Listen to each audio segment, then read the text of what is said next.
cámara buena. Sí, ahora sí. Tienes un comunicado de lo que se va a leer. A darle a este.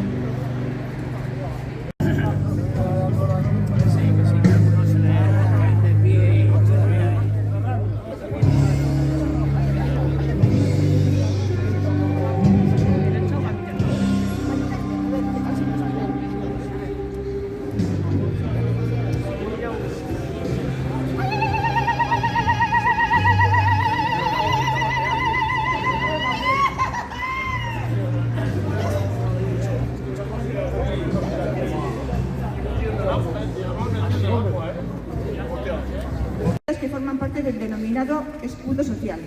Rechazamos que en cualquier momento se pueda poner en cuestión la revalorización de las pensiones y del sistema público de pensiones en función de las disputas políticas entre partidos. Y además manifestamos que es absolutamente necesario seguir en la calle como venimos haciendo desde hace más de 7 años, defendiendo el sistema público de pensiones contra los intentos de privatización. Ni un solo paso atrás. Dituzten pentsiodunen diru sarrera handitzea eta batez ere bizitza duina izatea eragozten dieten zenbateko txikiagoa.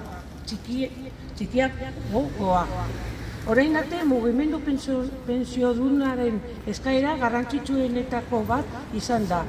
7 urtez 14 ordain saritan 1.080 euroko gutxieneko pensionaren osagarria eskatu diegu Espainiako eta Nafarroako gobernuei. Mobilizazioen denbora guzti honen ondoren, Nafarroako parlamentuak... Que es insuficiente, anunciamos que el siguiente paso por parte del movimiento de pensionistas de Navarra lo enfocaremos en demandar tanto al Parlamento Foral como al Gobierno de Navarra, me imagino que no es el Gobierno de Navarra, ¿no? Que es el Gobierno español.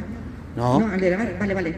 Que cuanto antes el complemento a la pensión mínima se establezca en el salario mínimo interprofesional, criterio de suficiencia de ingresos recogido en la Carta Social Europea.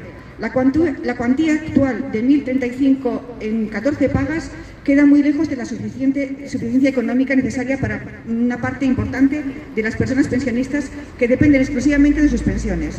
Y no debemos olvidar que las pensiones de menor cuantía recaen mayoritariamente en las mujeres. Más aún, en un contexto de una inflación especialmente alta en los bienes y servicios de mayor utilización por las personas pensionistas, como la alimentación, el gas, la electricidad y los servicios de protección contra la dependencia.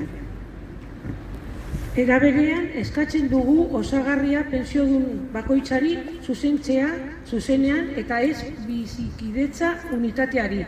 Azken horrek emakume pentsiodunen kolektibo oso garrantzitsu bat diskriminatzen baitu. Eskubideak individuala izan behar du, bizikidetza unitateren barruan mendekotasuna saihesteko.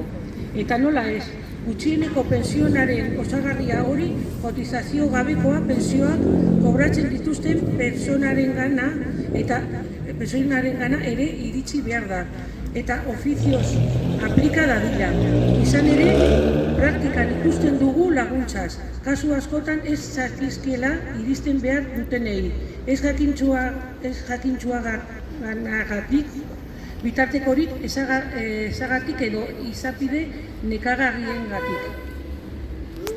Positibotzat jotzen da 1.035 euroko zenbateko ora iristea gutxieneko pensionaren osagarria gisa. Baina ez du bermatzen pentsiodun askok bizi baldintza duina izatea. Horregatik beste urrats bat egin nahi dugu aurrera.